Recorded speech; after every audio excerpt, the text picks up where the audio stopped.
I took off the ring I had recovered years ago from the rescue operation, placed it on the table, and said calmly, "I'm done here." The next day, I received a biometric vitals monitoring bracelet from the cemetery center. The device would automatically broadcast my location within 2 hours of death so someone could collect my body. I thought back to that engagement banquet 6 years ago. Vera said she had prepared a surprise, but by sunset, I received a call saying their car had plunged off a cliff. The only recovery was a ring engraved with MG. My mother had screamed that I killed them, and the guests whispered in the heavy rain. Now, I realized all those tears were just a script. No wonder the kitchen still cooked Sean's favorite spicy dishes, and no wonder my mother never once visited his grave. It did not matter anymore. Every last cent I had was paid to the cemetery center. I would finish my final painting, then leave. The next morning, Sean stopped me, holding Vera in his arms with provocative eyes. "Miles, Vera and I want you to make a bowl of pasta for us. You've always been good at taking care of people." Vera leaned into him. "Sean wants it. Just make it. I'm pregnant, so it's inconvenient for me to cook." My mother nodded. "Go on, make it soft, and don't add too much sugar to the sauce. Sean doesn't like sweet food. Something this small shouldn't be hard for you." I stood frozen. Sean let out a helpless sigh. "Are you still mad, Miles?"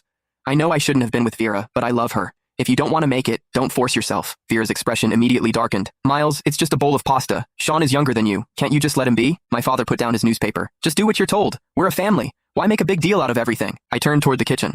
I would treat this bowl of pasta as final repayment for my upbringing.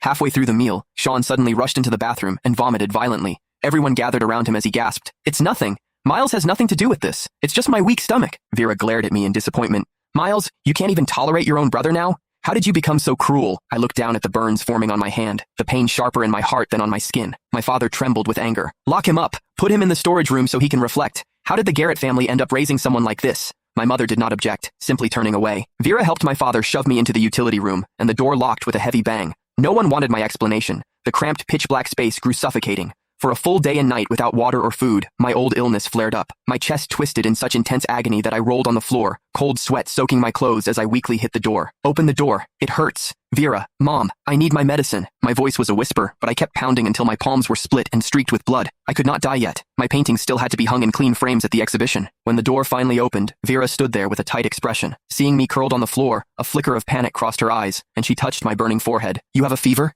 How did it get this bad?" "Medicine. Under my pillow." Vera rushed to my room, brought the medicine box, and carefully helped me sit up to swallow the pills. Her movements were unexpectedly gentle, but the moment I swallowed them, Sean walked in, his face pale. "Miles, why are you lying?" Sean said coldly. "I just checked your room. What you're taking isn't medicine. It's just vitamins. You're obviously pretending to be sick, just to make everyone worry." Those words extinguished any sympathy Vera had. She shoved me away in anger. "Miles, you're really losing your mind. What line won't you cross?" My mother's face twisted in disgust. "So it was all an act, because we made you reflect? I should have aborted you back then."